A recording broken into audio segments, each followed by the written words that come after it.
मित्रों, श्री जगन्नाथपुरी से 10 कोस दूर पीपल चट्टी ग्राम में रघु केवट का घर था। घर में स्त्री और बूढ़ी माँ थी। सवेरे जाल लेकर रघु मछलियां पकड़ने जाता और पकड़ी हुई मछलियों को बेचकर परिवार का पालन करता। पूर्व जन्म के पुण्य संस्कारों के प्रभाव से रघु के हृदय में भगवान की भक्ति थी। वह अत्यंत दयालु था। मछलियां जब उसके जाल में आकर तड़पने लगती तब उसका चित्त व्याकुल हो जाता। उसे अपने कार्य पर ग्लानि होती, परंतु जीवन निर्वाह का दूसरा कोई साधन ना होने से वह अपने व्यवसाय को छोड़ नहीं पाता था। रघु ने एक अच्छे गुरु से दीक्षा ले ली थी। गले में तुलसी की कंठी बांध ली थी। सवेरे स्नान करके भगवान नाम का जप करता था। भागवत सुनता और सत्संग में जाना उसका दैनिक कार्य हो गया था। इन सब से उसका अंतरकरण धीरे धीरे शुद्ध हो गया। जीव मात्र में भगवान विराजमान है, यह बात उसकी समझ में आने लगी। जीव हिंसा से उसे अब तीव्र विरक्ति हो गई। रघु के लिए मछली पकड़ना बहुत ही कलेशदायक हो गया। उसने इस काम को छोड़ दिया। कुछ दिन तो घर के संचित अन्न से काम चला, पर संचय था ही कितना। उपवास होने लगा। घर में त्राहि त्राहि मच गई। पेट की ज्वाला तथा माता और स्त्री के तिरस्कार से व्याकुल होकर रघु को फिर जाल उठाना पड़ा। वह स्वयं तो भूख से प्राण दे सकता था, पर वृद्ध माता और अपनी पत्नी का कष्ट उससे सहा नहीं जाता था। पछताता भगवान से प्रार्थना करता वह तालाब पर गया। जाल डालने पर एक बड़ी सी लाल मछली उसमें आई और जल से निकालने पर तड़पने लगी। रघु का हृदय छटपटा उठा। उसे स्मरण आया कि सभी जीवों में भगवान है। उस तड़पती मछली में उसे स्पष्ट भगवान प्रतीत होने लगे। इसी समय उसे माता और पत्नी की भूखी आकृति का स्मरण हुआ। दुखी व्याकुल रघु ने मछली को जल से निकाल कर पकड़ा और कहने लगा, मत्स्य रूपी धारी श्री हरि, मेरे दुख की बात सुनो। तुम्ही ने मुझे धीवर बनाया। जीवों को मारकर पेट भरने के सिवा और कोई दूसरा उपाय मैं जीवन निर्वाह का नहीं जानता। इससे तुमको मारने के लिए मैं विवश हूँ। तुम हरि हो या कोई और, आज मेरे हाथ से बचकर नहीं जा सकते। रघु ने दोनों हाथों से जोर से मछली का मुंह पकड़ा और उसे फाड़ने लगा। सहसा मछली के भीतर से स्पष्ट आवाज आई, रक्षा कर नारायण, रक्षा कर। रघु चकित हो गया। उसका हृदय आनंद से भर गया। मछली को लेकर वह वन की ओर भागा। वहां पर्वत से बहुत से झरने गिरते थे। उन झरनों ने अनेक जलकुंड बना दिए थे। रघु ने एक कुंड में मछली डाल दी। रघु भूल गया कि वह कई दिनों से भूखा है। भूल गया कि घर में माता तथा स्त्री उसकी प्रतीक्षा करती होंगी। वह तो कुंड के पास बैठ गया। उसके नेत्रों से 2 झरने गिरने लगे। वह भरे कंठ से कहने लगा, मछली के भीतर से मुझे तुमने नारायण नाम सुनाया, अब तुम दर्शन क्यों नहीं देते?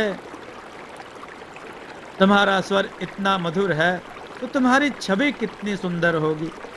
मैं तुम्हारा दर्शन पाए बिना अब यहाँ से उठूंगा नहीं। रघु को वहां बैठे बैठे 3 दिन बीत गए। वह नारायण नारायण की रट लगाए रहा। नारायण में तन्मय था। एक बूंद जल तक उसके मुख में नहीं गया। दिन और रात का उसे पता नहीं था। भक्त की सदा खोज खबर रखने वाले भगवान एक वृद्ध ब्राह्मण के वेश में वहां आए और पूछने लगे, अरे तपस्वी, तू कौन है? तू इस निर्जन वन में क्यों आया? कब से बैठा यहाँ? तेरा नाम क्या है? रघु का ध्यान टूटा। उसने ब्राह्मण को प्रणाम करके कहा, महाराज, मैं कोई भी हूँ। आपको मुझसे क्या प्रयोजन है? बातें करने से मेरे काम में विघ्न पड़ता है। आप पधारें। ब्राह्मण ने तनिक हंसकर कहा, मैं तो चला जाऊंगा, पर तू सोच तो सही कि मछली भी कहीं मनुष्य की बोली बोल सकती है। तुझे भ्रम हो गया है। जब कुछ उस मछली में है ही नहीं, तब तुझे किसके दर्शन होंगे? तू यहाँ व्यर्थ क्यों बैठा है? घर चल। रघु तो ब्राह्मण की बात सुनकर चौंक पड़ा। उसने समझ लिया कि मछली की बात जानने वाले ये सर्वज्ञ मेरे प्रभु ही हैं। वह बोला, भगवान, सब जीवों में परमात्मा ही है, यह बात मैं जानता हूँ। मछली के शरीर में से वे ही बोलने वाले हैं। मैं बड़ा पापी हूँ, जीवों की हत्या की है मैंने। क्या इसी से आप मेरी परीक्षा ले रहे हैं? आप ही एक तो नारायण हैं। आप प्रकट होकर मुझे दर्शन क्यों नहीं देते?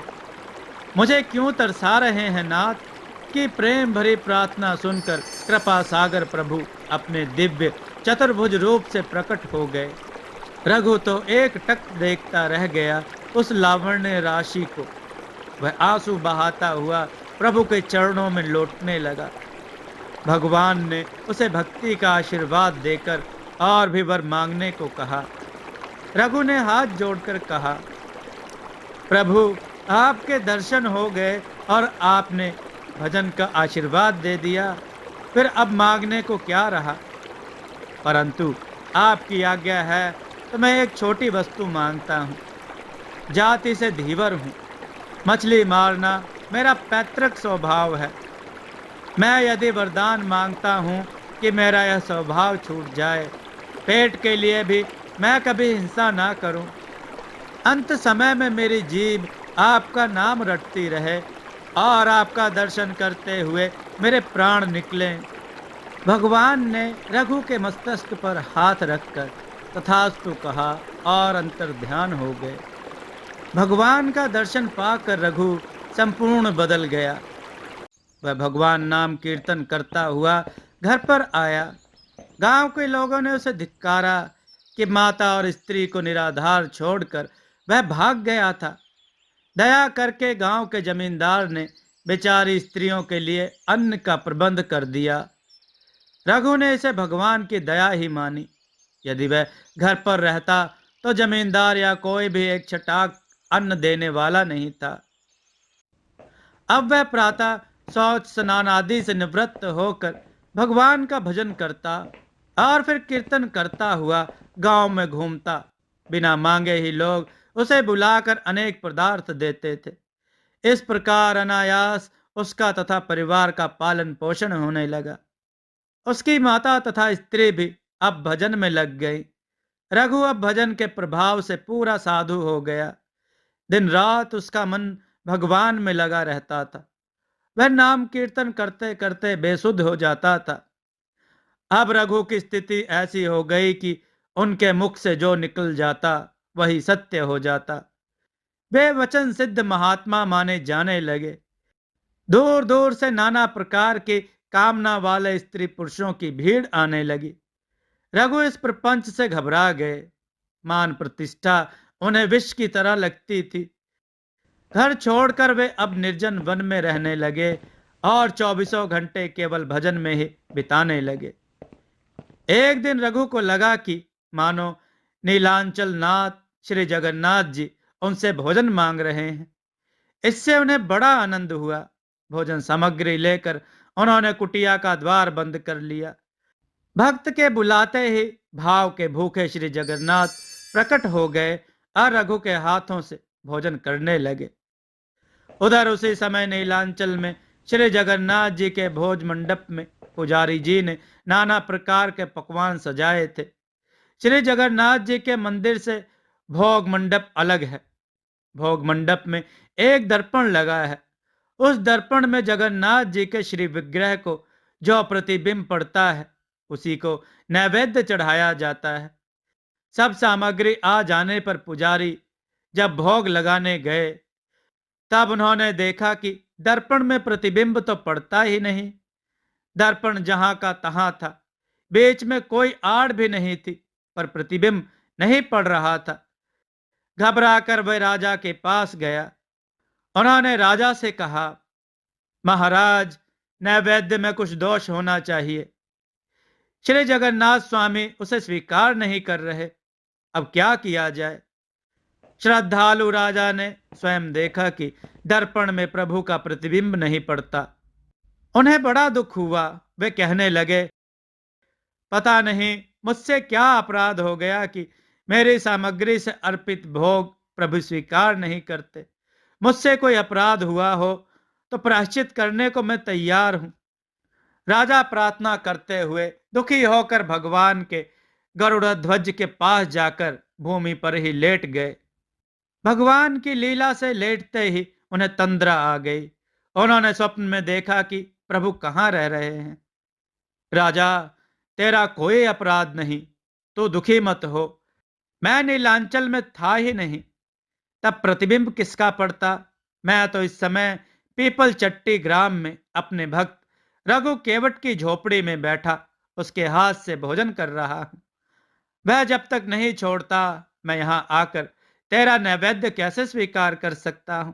यदि तू मुझे यहां बुलाना चाहता है तो मेरे उस भक्त को उसकी माता तथा स्त्री के साथ यहां ले आ। यहां उनके रहने की व्यवस्था कर। राजा का स्वप्न टूट गया। वे एकदम से उठ खड़े हुए। घोड़े पर बैठकर शीघ्रता से पीपल चट्टी पहुंचे। पूछ पाछ कर रघु केवट की झोपड़ी का पता लगाया। जब कई बार पुकारने पर भी द्वार ना खुला, तब द्वार बल लगाकर स्वयं खोला। उन्होंने कुटिया का दृश्य देखते ही मूर्ति की भांति हो गए। रोमांचित शरीर रघु सामने भोजन रखे किसी को ग्रास दे रहा है। रघु दिखता है, अन्न दिखता है, ग्रास दिखता है, पर ग्रास लेने वाला मुख नहीं दिखता। राजा चुपचाप खड़े रहे। वह अज्ञात मुख तो जिसे कृपा करके वह दिखाना चाहे वही बड़भागी देख सकता है। सहसा प्रभु अंतर ध्यान हो गए। रघु जल से निकाली मछली की भांति तड़पने लगा। राजा ने अब उसे उठाकर गोद में बिठा लिया। रघु को होश आया। अपने को राजा के गोद में देख वे चकित हो गए। जल्दी से उठकर वे राजा को प्रणाम करने लगे। उन्हें रोककर स्वयं पुरी नरेश ने उनके चरणों में प्रणाम किया। श्री जगन्नाथ जी की आज्ञा सुनकर रघु ने नीलांचल चलना स्वीकार कर लिया। माता तथा पत्नी के साथ वे पुरी आए। उनके नीलांचल पहुंचते ही भोग मंडप के दर्पण में श्री जगन्नाथ जी का प्रतिबिंब दिखाई पड़ा। पुरी के राजा ने श्री जगन्नाथ जी के मंदिर से दक्षिण की ओर रघु के लिए घर की व्यवस्था कर दी। आवश्यक सामग्री भिजवा दी। वहां रघु अपनी माता और स्त्री के साथ भजन करते हुए जीवन पर्यंत वहीं रहे। बोलिए श्री जगन्नाथ भगवान की जय।